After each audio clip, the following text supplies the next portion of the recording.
And we're live. Hello, everybody. Welcome. Welcome. Thanks for joining me on a Wednesday, midway through the week, hump day today. I have switched things up. I have tea on the go today, not coffee. I had coffee this morning, but felt like a cup of tea. It seems like tea weather. So I'll have a sip of that before we say hello to who's here for joining in. Just want to welcome everybody to watching the stream. If you're watching this on the replay, we go live Monday to Friday, about 8 o'clock. We're always on time for the most part, and go to about 8:45, 9 o'clock, seeing how the question goes. Good way to start the day. That's Pacific time, but I always post them on the channel ahead of time so you can set the notification and hopefully join in live. So let's see who we have here. I think we have some of the regular crew popping in. Depending where you are, it's a snowy, miserable day. We had a, well, for the West Coast, it's a good dump of snow, and I was looking on Twitter, and all the all the car mess for people that are driving around with summer tires, which is a notorious thing to do in the lower mainland of British Columbia. So it's you can see lots of, if you want a good laugh, if you're from the other side, from east Canada, if you want a good laugh, you can watch some of those videos of people basically playing bumper cars. So let's see who's here this morning. Candace, good morning. Welcome. Always good to have you. Looking forward to our live stream on the weekend. That should be a lot of fun. And Vic's here. Oh, Vic, welcome. Don't get in trouble. I think you're at work, so don't get in trouble. We'll see how that goes. And Zach, good morning. Good morning. Always good to have you. And yeah, always good. See everybody. And it is okay. It's snowing there too. So yeah, it's stopped here, but it's kind of melting now. It kind of seems to last for a day or so, thankfully, and then disappears. So you just have to stay off the road for the most part. I have winter tires, but I still don't like driving in the snow. And oh, good to know. A.Q.N. Yeah, we were talking about that yesterday. A few people are asking about A.Q.N. Should we buy it? Should we get rid of it? That kind of thing. And good. So deep dive on A.Q.N. Algonquin. That will be, I think, a big popular one. I'll once it goes up, Candace, I'll post it on my community tab too, so people can jump over there and maybe see it, because a few people have been asking for it, and that might help them out, whether it's time to buy or time to buy, time to hold, time to sell, that kind of thing. So in terms of going forward, I was kind of mentioning on the channel, I will do my channel updates Wednesday now. So I have to do a portfolio update. You always get the scoop earlier on if you're watching the live stream, but no purchases, but just rolling in as a steady, and we'll just it's basically, we'll just do just a regular update to see how things are going. I think oh,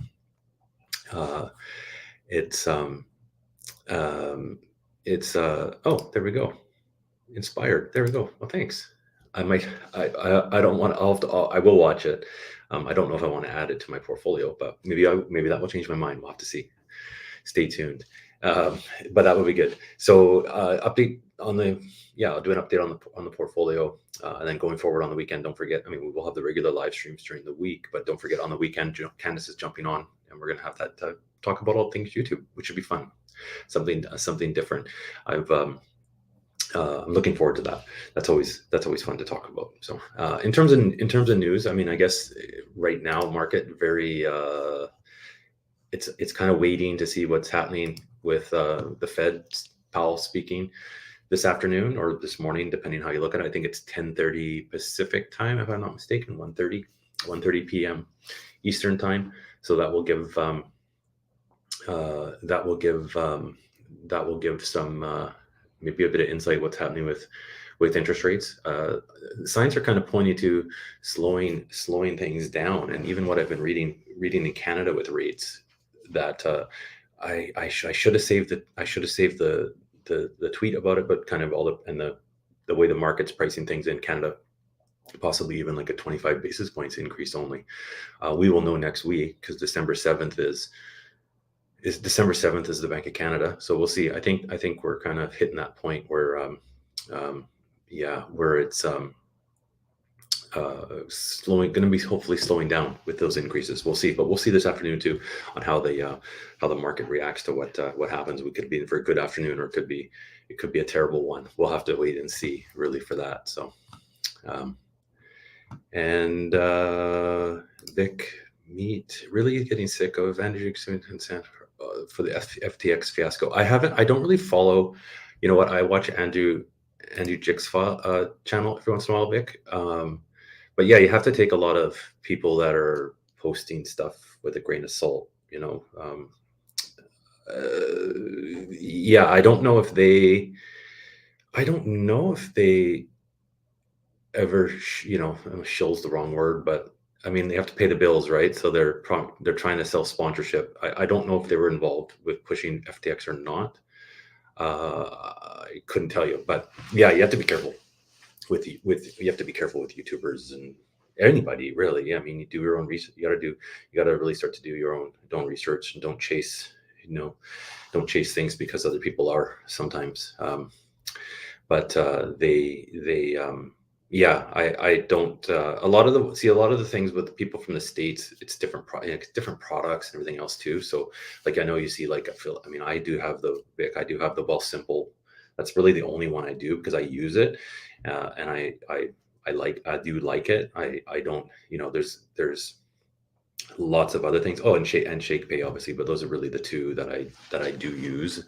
I'm not involved with them with any way in terms of sponsorship or anything like that. They're really those, affiliate links that anybody can share to their friends, and I encourage people to do that. If you have friends that you're trying to, we want to encourage to invest or check it out, use your own own link, because you get, from time to time, if they sign up, you'll get something. I think Shakepay is like $10 now they pay, if I could be wrong. And I think Wealthsimple has different promos all the time.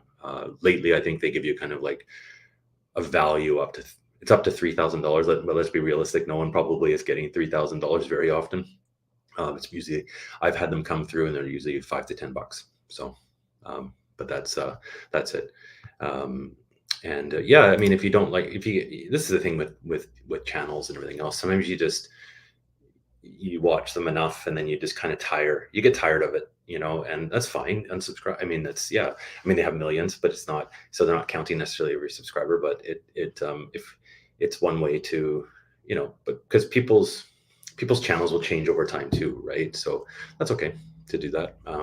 I don't think I actually subscribe to any of those.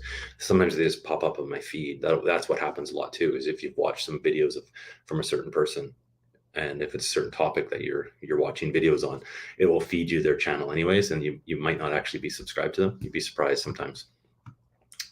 And don't sell. Yeah, no, not really. Hopefully, I mean, I do share the Wealthsimple ones, but it's something I stand. I use. So I'm not going to have anything kind of more than that, unless a coffee company wants to sponsor the show. I think that would be fine. I'll go with that.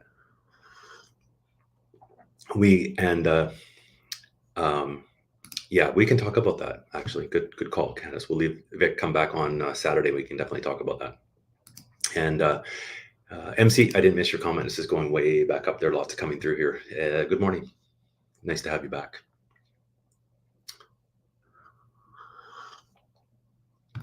And let's see what here. Founded as a group of YouTubers, portfolio managers, equity analysts, personal finance people. You have to do your own due diligence on what they're saying and track a record. Absolutely. I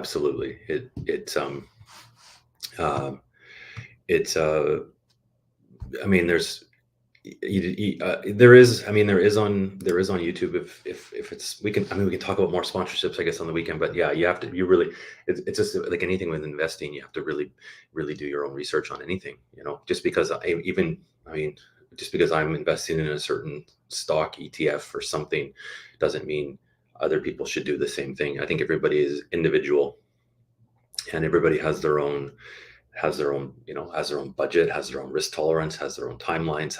It's such a vast reasoning, of why you invest in certain things and what to invest in. And yeah,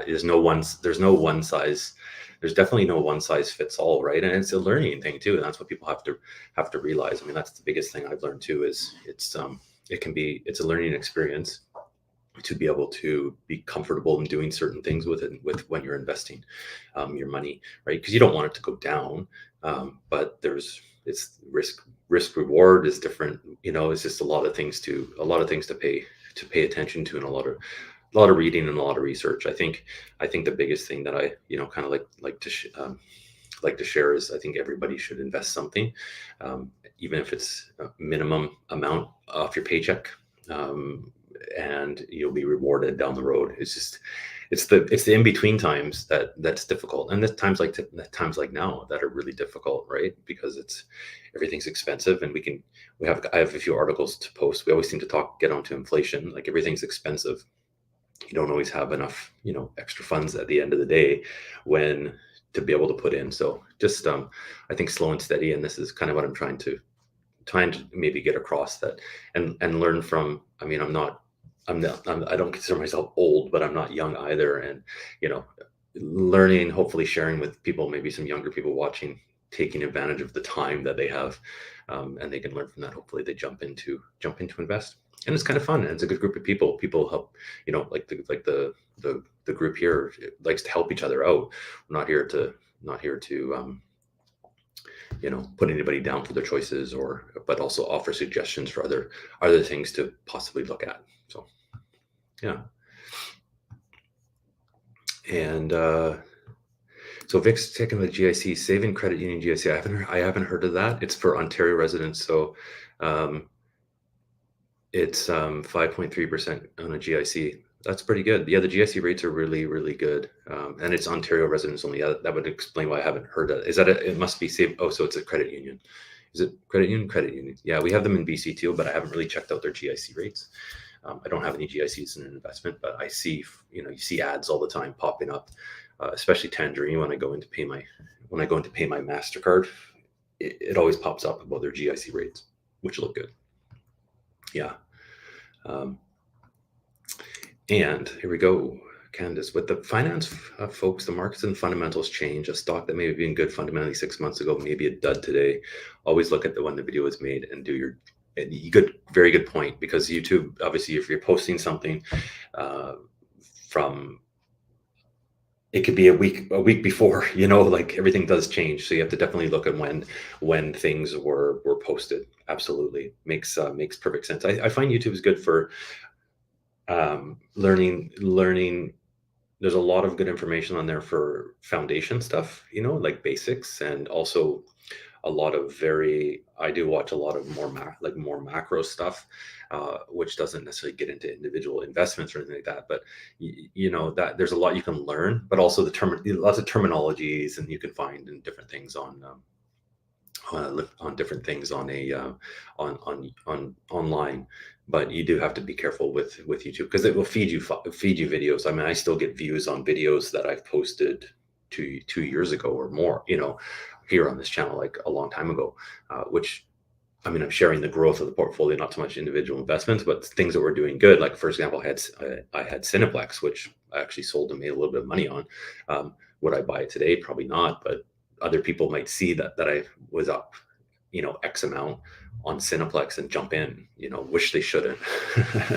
But if it steers them in the right direction, I think it's better to kind of take it and make it steer you in the right direction, not tell you what to do. But yeah, because everybody's a little bit different. Yeah, you're true. Yeah, the old wise investors. And MC, this is a very good point too. So the sad reality is financial education is so low. Yeah, I can understand people can be disinterested, which is okay, but in that case, it's a necessary disinterest, assuming you want to set yourself up for success. Yeah, it is. I don't know. I mean, it's been so long since I've been in school, but they didn't really teach you a lot of that in school. I was thankful enough to learn a little bit from my parents to start, as a kid, to start a savings account and RSP and that kind of stuff. And, as a paycheck comes in, fire a little bit off somewhere where you can't easily touch it. So I was thankful that they don't teach it in school. They don't really teach, I don't think now. I don't think, but the importance of paying your bills on time and credit, how important credit is. And, yeah, they that could be done a lot better. But on that note is not everybody finds it. It's almost, if you don't find it, it's hard, because if you don't find it interesting, you're not going to dive into it, right? To to learn more. And it's not for, not everybody is obviously not interested in certain things, but it's, yeah, it would be better if people were, at least understanding it a bit better, I think, than what they do. Yeah.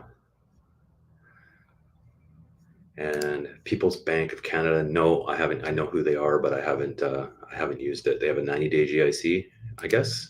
Lots of good GICs out there. I mean, EQ. So MCs with EQ. Yeah, I think MC, you've mentioned EQ before. So 5.1. Yeah, the rates are all good. It gets to a point where you're like almost splitting hairs. It's like, do you just keep at if your existing bank is really, I don't know. That's just me, how I feel. Like if the rate is very close, it's like, is it worth the hassle to move something over to chase, a quarter, like 0.05% or 0.05%? I don't know. Everybody's a bit different, but sometimes it's more simpler just to keep things where you are. But check out, I mean, there's some good deals. If you Google, I forget what website it is, but if you literally Google best GIC rates Canada, a website will show up probably with a link to generally recent ones, and then it sends you in the right direction. But it's true, when rates gets to 7, that's the big thing, right? That people don't. Yeah, it's I don't think we're gonna get up to 7, but that's just my thought. Yeah. And RBC savings is 4.2. Yeah, a lot of places have like special. So if you're putting in to bring you into their savings account, they're trying to get you in, right? They'll give you a bonus savings for a certain period of time.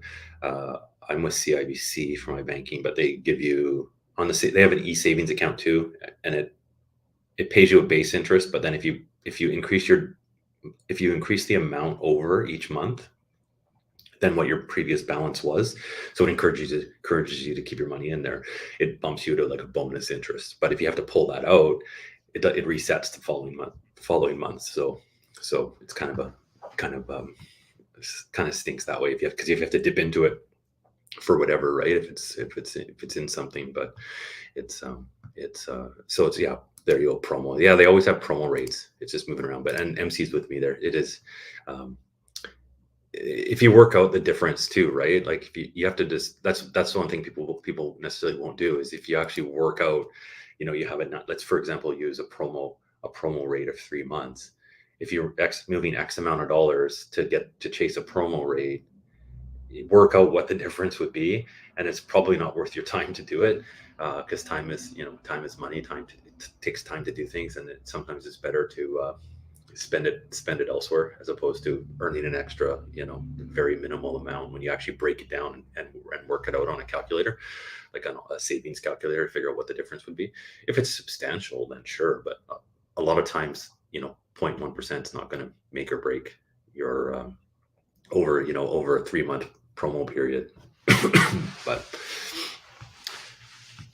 and yeah, there is, you can see that, like, you see people moving stuff around to chase promo rates. It was especially, a lot of people did it. Rates are kind of decent no matter where they are now. I say decent, better than what they were for like a typical savings account. But like when the savings account was paying like 0.2% or something interest, and then people would move them around to get 0.25 or something. It's like, there's no point. You might as well just kept everything literally in a checking account, because there was no reason, no reason to have it chasing around. And it just makes more hassle when, for example, if you needed the money, sometimes you can't access it the same or whatever. Yeah, it's interesting what people would do is to chase around. And I think that idea of there is no alternative is slowing and going away, which also be a factor of the equity market. Yeah, I've never heard that term before, MC. But I'll have to look it up. There is no alternative. So is that somebody that just invests in like fixed income? Like I've never heard that term. Yeah, I've never actually heard that. And Zach, no, I haven't yet. I have not started it yet. It's probably going to be, I'm leaning towards. I was kind of looking at it a bit more, Zach, and I'm leaning a bit towards VDY because the dividends are really good on it. Like I do like the dividends, and if that's something I can dollar cost average to, with like I wanted, like I said, for people that aren't maybe didn't see the last I put $50 every week, coming out automatically into a stock or ETF, and I do like that VDY pays monthly dividends, and then the $50 would give me like over a full share at the prices now, to be able to keep dollar cost averaging into that, and I think that would kind of build up that, and then the monthly dividends coming in, I'll be able to reinvest. So I think that I'm leaning towards that, but I haven't set it up yet. And so Vic guessed VDY. Yeah, it was kind of Vic. You weren't here yesterday. It was between VDY, VFV, and then Zach's coming to the dark side and just diversifying a bit more and doing XEQT, but leaning towards VDY for that. And Abigail, welcome back. Yeah, it's hard to keep track. It's hard to keep track today. We've been chatting and we haven't even got to the news that I've pulled up. So on that note, let's welcome, but let's pull up some news. We obviously talked about the Fed, but everybody, let me just share this. Oh, here we go. Rates were so low for so long. Everybody's in the equity market, dividend stocks with rates up. Oh, okay. Yeah, makes sense. It's true. Yeah. Okay, that makes sense. Thanks, MC. All right, let's share my screen. We've got a bit of news. We talked about the Fed, so that's not new. But it's bank earnings coming out. So this is some for people that own all the bank shares. So Royal Bank, we talked about a little bit about yesterday because they're trying to buy HSBC, which will probably obviously go through for better or worse, however you think about that. But Royal Bank, $3.88 billion in Q4 profit and raising their dividends. So there's some, speaking of dividends, that's good. So they're now paying on their quarterly dividend $1.32 per share, an increase of 4 cents. So people that are owning some of the banks, obviously banks are in BDY, will be happy. We should have some increased, well, if you own the stock, you'll have an increased dividend. And then obviously in BDY, obviously everything else is in that pool, but we should probably see some good dividends continuing on with that one as well. So that was good. One thing that is interesting though, I've got to open the right page, is, where is it here? Is they're starting to actually increase their provisions for credit losses. So there are their provisions this quarter, in the latest quarter, was 381 million, up from 225 million in the fourth quarter of last year. So they're starting to kind of put some money aside for potential losses, and which did that. Bank of Nova Scotia did the same yesterday. So we'll see how that pans out. There was also last, I can share one more article, so it's not all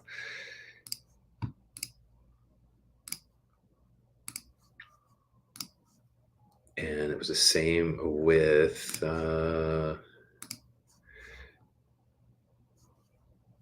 kind of the same news with National Bank. So quarter four profit was down, but raising their quarterly dividend. And they are, what are they doing here? How much did they make? They earned revenue 2.33 billion, up from 2.21 billion, but they earned only 738 million in the quarter, and they're making obviously as well for their credit losses, totaling 87 million for the fourth quarter, compared to 41 million from a year ago. So that kind of, I guess they're keeping, making sure they have enough adequate for this, with everything with rates increasing, right? Provisions for any kind of defaults that they might be getting, which is interesting for the banks. And yeah, you do have You do have a point, Vic. Yeah, it pretty much is on that. One less choice. One thing with HSBCs is they were very competitive in the mortgage rates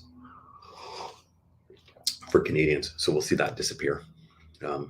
If anything, not necessarily. It wouldn't necessarily. Everybody wasn't. I don't know the amount that they had on their on their mortgage book of business, but offering those low rates would cause other banks to follow suit a little bit or try and get close. So it benefited no matter where you were. But that's one less thing, one less bank. It seems to all get amalgamated ultimately.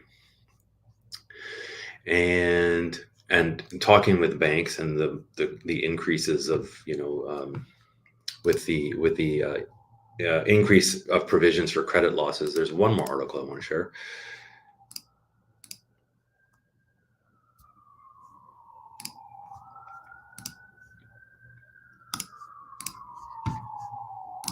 And yeah, this goes with this last kind of article I want to share, MC. So increasing loan loss prevention it is. It's obviously expected a little bit. Obviously, with rates increasing, you have to expect that's going to happen for people that are having hard time paying, right? And this kind of brings it, perfect comment to bring it into my last article I had about bringing this. So Canadians are relying more on credit as consumer prices rise. So this is a new data came out from TransUnion. So those that don't know, there's two credit reporting agencies in Canada. There's TransUnion, and there's also the other one, Equifax. Sorry, and it's showing that Canadians now are relying more on their credit cards and other forms of debt as consumer prices are obviously elevated. So they're using their credit cards, so credit card lines of credit, to keep up their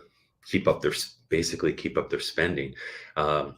So Canadians held a combined outstanding balance of 2.29 trillion on active credit products during the third quarter, up 8% from the same period in 2021. So people are putting more on credit.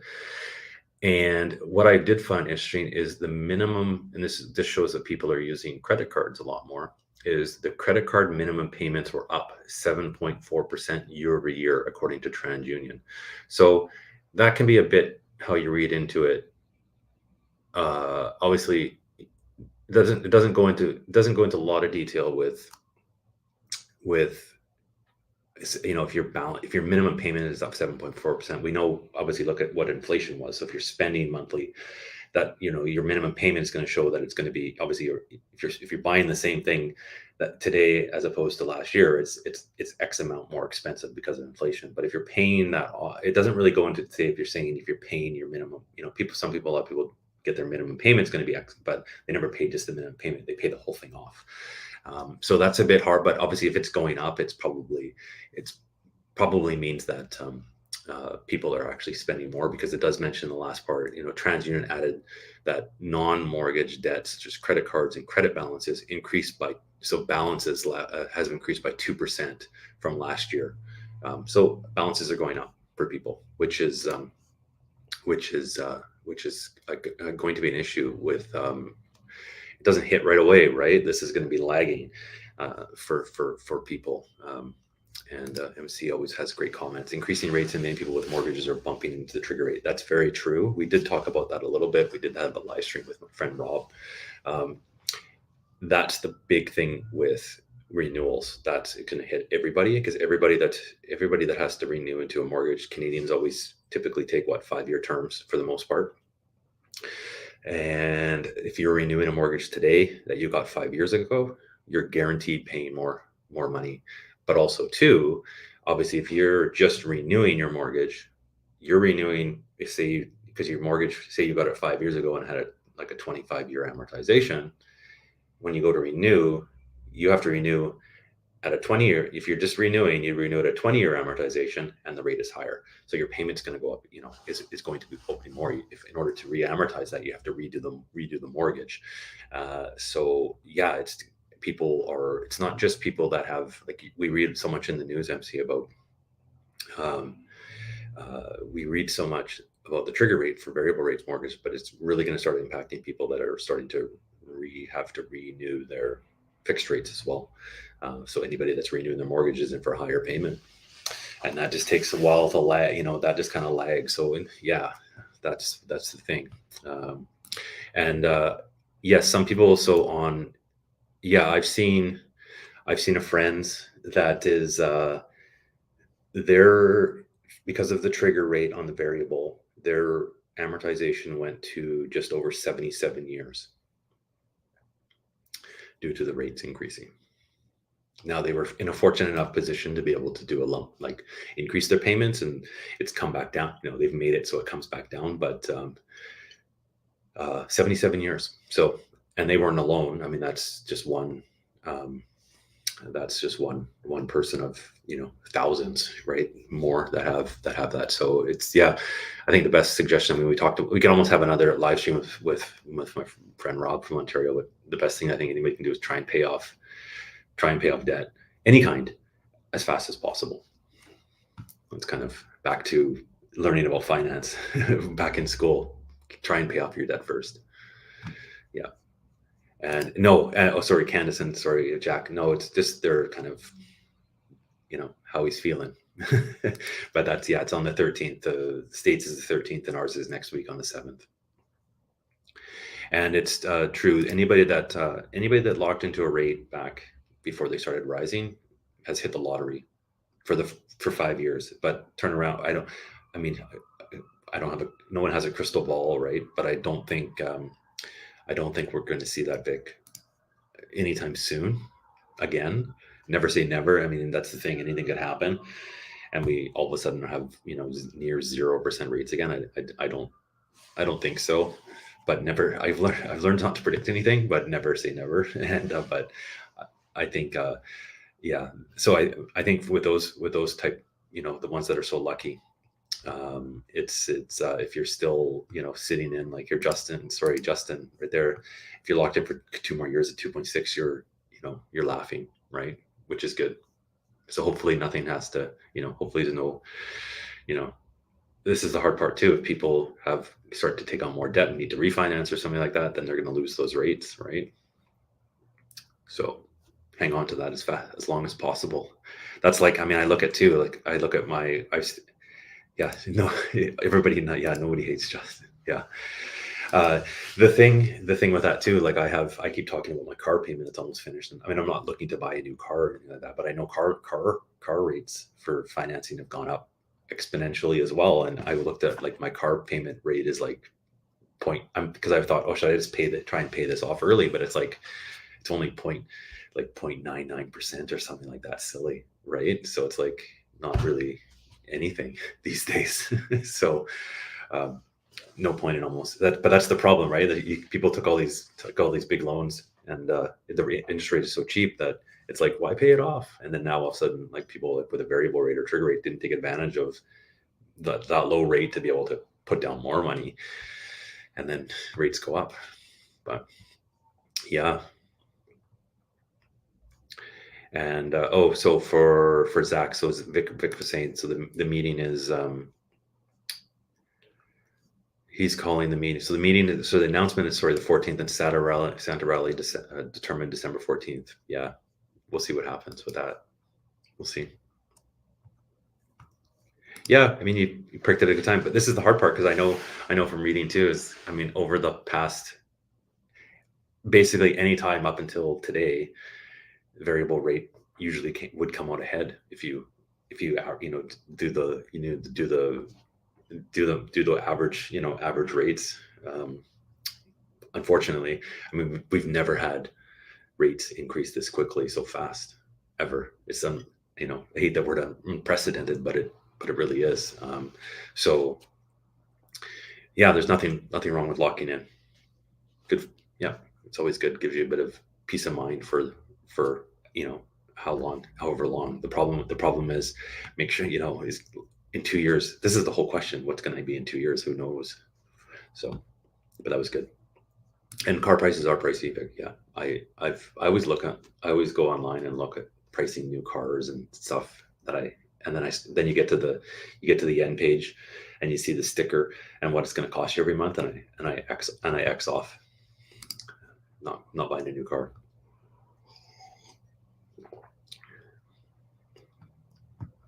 And it's true, MC. Yeah, it was when rates were low. It's hard to justify that, right? People would just leverage it, and yeah, I think, and a lot of people leverage equity in their homes to buy rental properties, and then all of a sudden, you buy a rental property, and you bought it using a line of credit or like a home line of credit.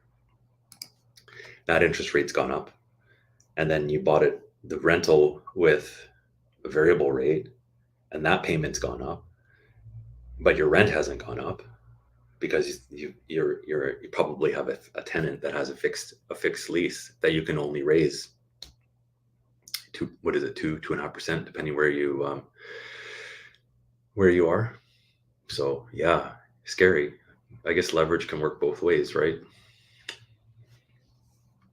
Yeah, free money HELOC. Yeah, that's what people were treating it. Nadia, welcome. Yeah, people were treating it because it was essentially almost free. If you break it down, if you look at it like, oh, it's free, I don't have to pay that much. And then, yeah, free money. No such thing as free money anymore. That's for sure. I know. I feel mine's only, what year is my car? 6 years old. It's not, it's new. It's still fine. 6, 7 years old. It'll be 7 years old in January. 6 years old? Can't remember. 2016. So what is it now? Yeah.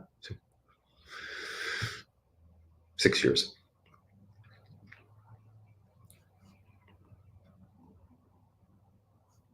Okay, that makes sense. Yeah, if they only stay 1 or 2, but it might be interesting to see if people move out voluntarily, you can raise it to market, right? But if they don't, then you don't. It'll be interesting to see going forward, because if rents are going higher, do people stay around longer or whatever? But chances are, I mean, a lot of times I think basement suites are like transition. I don't want to say transition is the wrong word, but if it's like if it's a one, I don't know if it's a 1 bedroom or whatever, but sometimes like what happens, you get a 1 bedroom and then, they meet somebody or they have a family and you have to move somewhere else, right?